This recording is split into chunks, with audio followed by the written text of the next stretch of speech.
And welcome everybody to another edition of the GSMC Football Podcast, brought to you by the GSMC Sports Network. As always, I'm your host, Kenneth Gruenfelder, and it's great to have you guys here on this Thursday, May 9th. We have a lot to talk about on the show today. Before I get into that, just want to remind you guys, as always, to tip or donate and get your comments recognized, make sure to go to the following link. That is GSMCPodcast.net. Again, that really helps the show, makes the show more interactive between myself, the host, and you guys, the viewers. Again, that is GSMCPodcast.net. And as always, it is displayed on the ticker at the bottom of the show segment down below. So I didn't screw up what day it was because I know yesterday I just lost track of time there, but we rebounded today. So already off to a better start than yesterday. But let's get into what we are going to discuss. So something I'm going to start doing for the next several shows is do my own divisional rankings for each division, each team, post NFL draft. So we're going to start off with the NFC East. So I'll get into that in a second. Then in the second part of the show, I'll talk about the Dallas Cowboys more so. More comments made by Stephen Jones regarding where the team is at in terms of competing for a championship. They're kind of hanging around the rim is what he said. So I wanted to get into that, his comments there. Then in the third part of the show, I wanted to talk about the Green Bay Packers and the expected growth for them, especially offensively going into the 2024 season. Some comments made by their offensive coordinator, so I wanted to get into that. And then the final part of the show, I'll talk about DeMeco Ryans' response to J.J. Watt, talking about coming back to the Texans if he is needed. So that's the rundown for the show for today. So let's get into the first topic, which is talking about the NFC East. And I hope everybody is doing well today on this Thursday. So let's get into this topic here. So, like I said, this is going to be something I'm going to do for the next several shows. And, you know, we got the schedule coming out next week and new format. So, yeah, this will be a part of that. So we're going to start off with the NFC East. So, of course, you have the teams that consist the NFC East that consists of the Commanders, the Giants, the Cowboys, and the Eagles. And I'm going to start from the bottom, work my way up. So, at number 4, I'm going to put the Washington Commanders. I'm going to rank them 4th. Now, they did make a lot of moves this offseason. They signed some veterans on the offensive side of the ball in Zach Ertz and Austin Eckler. They also signed Tyler Biadasz from the Cowboys. They brought him over. And they signed Nick Allegretti from the Kansas City Chiefs. So they had made some moves on the offensive line. They also signed Dante Fowler Jr., Bobby Wagner as well, Jeremy Chin. And, of course, with their first pick in the draft, they took Jayden Daniels. And hopefully for Washington, that is their long-term answer. Some of the other moves they made during the draft, they drafted Christian McCaffrey's brother, Luke McCaffrey, to add to that receiving core. So, yeah, I mean that's what they did. Some of the things they did with the draft. But I don't know. For me, I feel like the quarterback position, yes, you're hoping that Jayden Daniels is going to be their guy for the long term. But I don't know. For me, I just feel like Washington is still last in the division. And with the next team I'm going to talk about, they have some question marks at the quarterback position, and I understand that. But for me, I don't know. For me, I just feel like Washington is still going to finish last in the division. So that's why I'm going to put them there. Because the other things that they did, they also did take, Jayson Newton, the defensive lineman.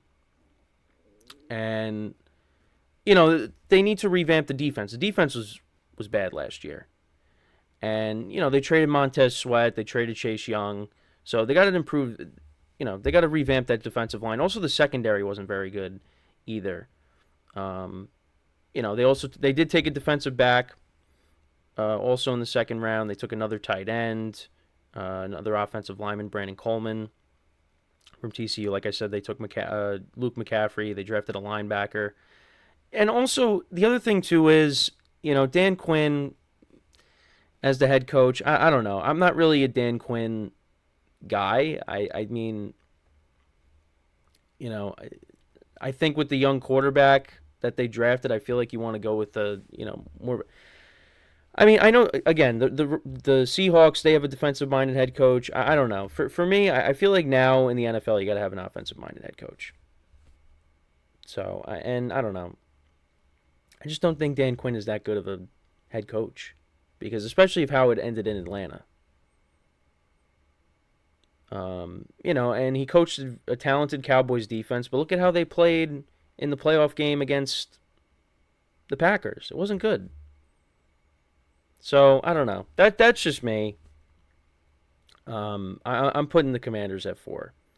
Then at 3, I got the Giants, and the Giants have a ton of question marks with the quarterback position, but I just feel like the Giants are still going to finish over the Commanders in the division. I really like the Brian Burns trade a lot. I think that's going to help out the defensive line tremendously to add him with Thibodeau and Dexter Lawrence. They addressed the secondary in the draft. Bobby Okereke turned out to be a really good signing. The linebacker, a position that's has been trouble for the Giants in recent years, but they seem to have found an answer there. And then offensively, it's could be an issue, but I don't know. For me, I just still feel like the Giants are going to find a way to finish over Washington. Whether it's Daniel Jones or you got to go to Drew Lock or Tommy DeVito, I just feel like they're still going to finish over Washington. And they drafted arguably the best receiver in the draft, or at least top 2 receiver in the draft, in Malik Neighbors, to go along with some other guys that they have in Wan'Dale Robinson and Jalen Hyatt. They also did sign recently, I woke up this morning to them signing Allen Robinson to a 1-year contract. I mean, he's not the same player he once was, but it's for depth, a veteran receiver. So, we'll see how that goes. And they're still waiting on what's going to happen with Darren Waller, whether he's coming back or not. So, and they addressed the offensive line this offseason. So, I mean, we'll see if it's improved this year. And I just feel like they will finish ahead of Washington. I like them and their coaching staff better than I do with Washington. But, I mean, I think Washington can be an improved team as well. But I don't know. For me, I still like the Giants over them. That's just me. But now we get to the final 2 teams here. And I'm actually going to put the Cowboys at 2. I'm going to put the Cowboys at 2. The Cowboys, to me, they just didn't get better. They kind of stayed the same. Now, that does not mean that they're not going to be a good team. They are going to be a good team. But I just don't think they really made any significant moves that moved the needle for me. I think Philadelphia got better. I feel like Dallas stayed exactly the same.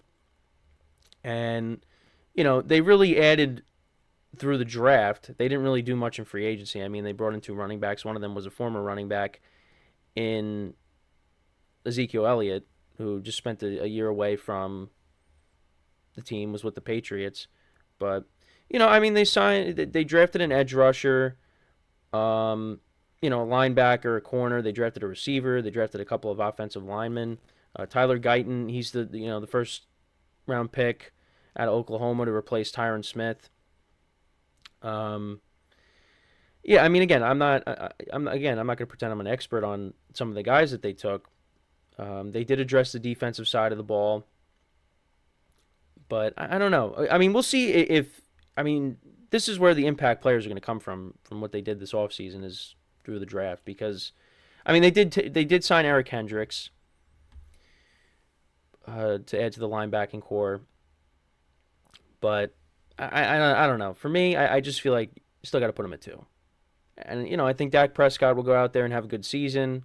I think this team is going to be good. But, I don't know. For me, I just feel like they kind of stayed the same. And it's... Look, you can go look at Jerry Jones and say, well, why did he say we're all in? Because all in can mean many different things. And the fan base kind of took it as, well, they're going to make significant upgrades. And they didn't really do that. Other than, they added through the draft. And we'll see how this draft class is. And the Cowboys do a very good job at drafting.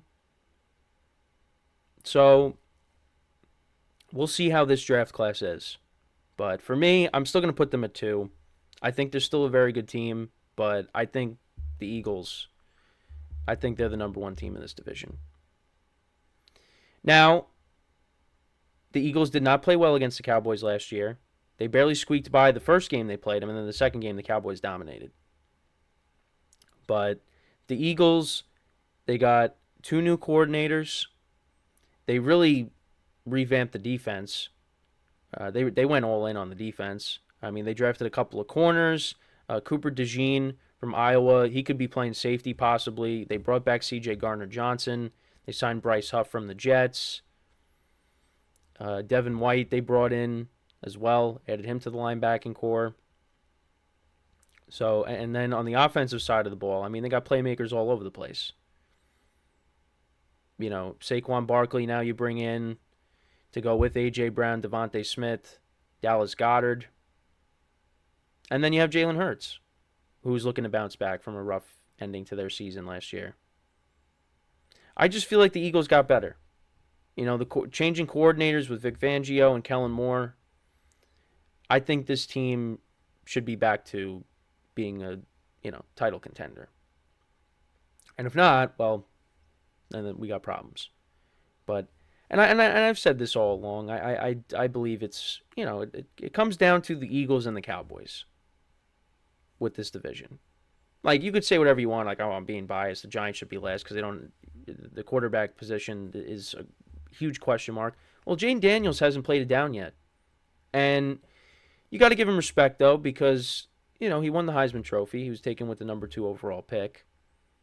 And the Commanders, you look at their offense, I mean, it's not bad. I don't think it's bad. Terry McLaurin is, right now, I'd probably rank him ahead of any Giants wide receiver because we don't really know what Malik Neighbors is going to look like when he gets to the NFL. We got to see how he is. But, you got to give Terry McLaurin respect. He's probably the best weapon, the best receiver out of those 2 teams. And they got some other good receivers in Jahan Dotson as well. A couple of decent running backs. I mean, the running game, I think, right now I take Brian Robinson Jr. and Austin Eckler over Devin Singletary, even though Singletary had a good year last year, but I don't know. Also, Eckler's starting to decline too, but he's not going to be. That's going to be more of a committee in Washington, I would imagine. But yeah, I mean, I just feel like you could do whatever you want with those 2 teams. I mean, you could say, like I said, you could put Washington ahead of the Giants because they have. You hope that they have their quarterback of the future. The Giants don't have that. It could be a carousel the whole year. But I just feel like for me, the Giants are going to win more games than the Commanders, and I would put them ahead of Washington in my opinion. But that's just me. But that's 3rd and 4th.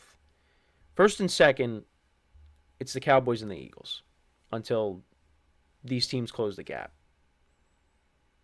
But, as a Giant fan, you go into last year and you think, okay, maybe this is the year they close the gap with Dallas and Philly. No, the gap got wider. Now, I think going into this year, in terms of other than the quarterback position, I think they're building something on defense. And I think, getting one of the top 2 wide receivers now, you have a number 1 wide receiver, that really helps. And you hope the offensive line is improved. And Devin Singletary is a decent player. So it's not like I don't think the Giants' running game is just going to be non-existent. I think there'll be some games where they have problems running the ball, but I don't know. Maybe I'm a little too optimistic with the Giants, but I mean, well, if I was too optimistic, I'd be saying, oh, who cares who they have at quarterback? They're going to win this division easily. Because I'll be honest, 2021, Joe Judge's 2nd season with the team. I said, and I think the Giants are the best team in the division. This is before the season, and man, was I wrong. But you know what? It's partly because Joe Judge fooled us because we thought, man, he's going to be the next great coach in Giants history. No. And it's all because of his introductory press conference. See, you go back to, now, it wasn't like he was saying, oh, I'm going to bite off people's kneecaps and all that like Dan Campbell did.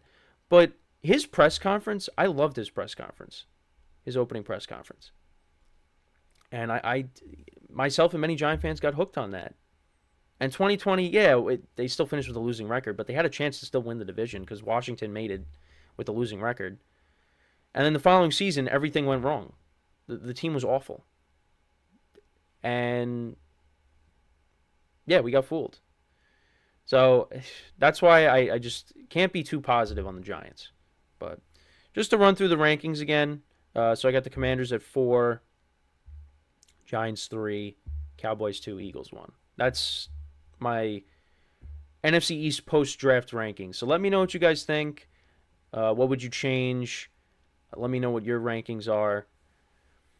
Let me know in the comments. So we're going to take our first break of the show, and then when we come back, we're going to talk more about the Dallas Cowboys. We'll talk about something Stephen Jones had to say, their vice president, and we'll talk about the Cowboys and their championship window, and if it's if it's possible that they could maybe get to a championship.